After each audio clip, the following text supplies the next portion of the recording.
नमस्कार, NDTV India में आपका स्वागत है। मैं हूं मनोरंजन भारती। आज चर्चा करेंगे राष्ट्रपति चुनाव की। वो करना इसलिए भी जरूरी है कि 24 जुलाई तक अगला राष्ट्रपति को चुन लिया जाना है और इस चुनाव को लेकर के विपक्ष और सरकार दोनों ने अपनी तैयारी जो है काफी तेज कर दी है।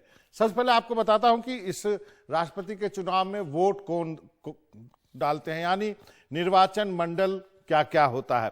संसद के दोनों सदस्य होते हैं, लोकसभा के 539 सदस्य और राज्यसभा के 234 सदस्य। साथ में राज्यों के जितने भी विधायक हैं वो सभी जो है वोटर होते हैं इस चुनाव में। अब बात करते हैं कि 2017 में जब रामनाथ कोविंद जी महामहिम चुने गए थे तब स्थिति क्या थी एनडीए की। एनडीए के पास उस वक्त 21 राज्य थे और आपको बता दूं कि निर्वाचन मंडल मतलब जितने भी वोट हैं उसका 65.65% वोट उनके पास था। करीब 70% आबादी का वोट आप इसको कह सकते हैं और 76% देश का जो क्षेत्रफल है उनके लोगों ने वोट दिया, यदि उसको आप कन्वर्ट करते हैं तो। अब क्या स्थिति है यहाँ पर, ये काफी दिलचस्प है जानना। अब जो स्थिति है कि 21 राज्यों के मुकाबले एनडीए के पास केवल 17 राज्य हैं और 49.6% आबादी का वोट है, 44% क्षेत्र का वोट आप इसको कह सकते हैं। इसका मतलब एनडीए के पास जो है थोड़ा वोट कम है। इस पर चर्चा करेंगे, लेकिन इसकी वजह क्या है? इसकी वजह यह है कि बीजेपी जो है 2017 से 2022 के बीच में कई राज्य उनके हाथ से निकल गए। महाराष्ट्र, तमिलनाडु, राजस्थान, छत्तीसगढ़ और झारखंड। वैसे तो आप ये भी कह सकते हैं बीजेपी मध्य प्रदेश और कर्नाटक भी हार गई थी। हालांकि इन दोनों जगह पहले उनकी सरकार नहीं थी, लेकिन जो है बाद में दल बदल करके यहाँ पे उन्होंने अपनी सरकार बना ली है। कई महत्वपूर्ण जो साथी थे बीजेपी के वो 2017 से 2022 के बीच में दूर चले गए हैं, जैसे शिवसेना, अकाली दल, ये दोनों नेचुरल एलाय माने जाते थे।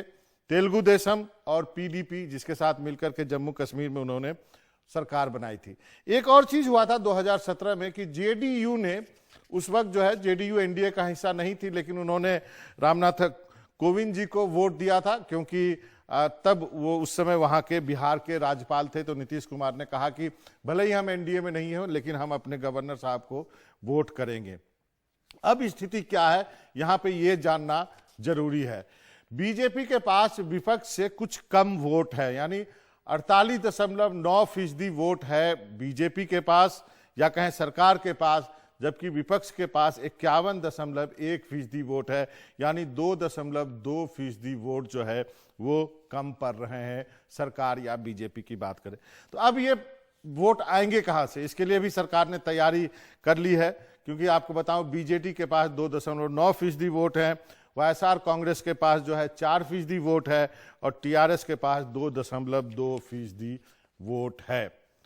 अब ये तो पूरा किस्सा हो गया वोट का। अब सबसे बड़ी बात है कि लोग ये जानना चाहेंगे कि आखिर ये चुनाव होता कैसे है, इसमें वोट कैसे काउंट किए जाते हैं। ये काफी महत्वपूर्ण है। तो जैसा कि मैं आपको बता चुका हूं, लोकसभा और राज्यसभा के सभी सांसद होते हैं। हर सांसद का वोट का एक वैल्यू होता है जो कि निर्धारित है, वो है 708। इसके अलावा सभी राज्यों के विधायक इसमें वोट करते हैं। दिल्ली और पुडुचेरी जो कि केंद्र शासित प्रदेश है एक तरह से, वहां के विधायक भी वोट कर सकते हैं।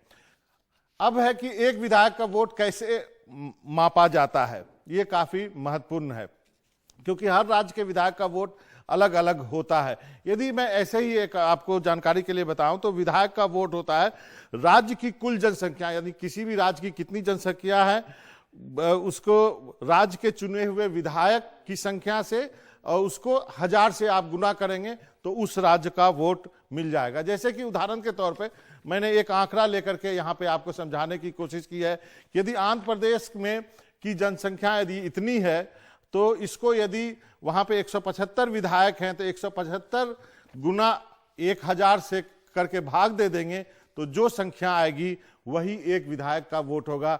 यहाँ पे 158.86 आ रहा है, यानी 159 हुआ।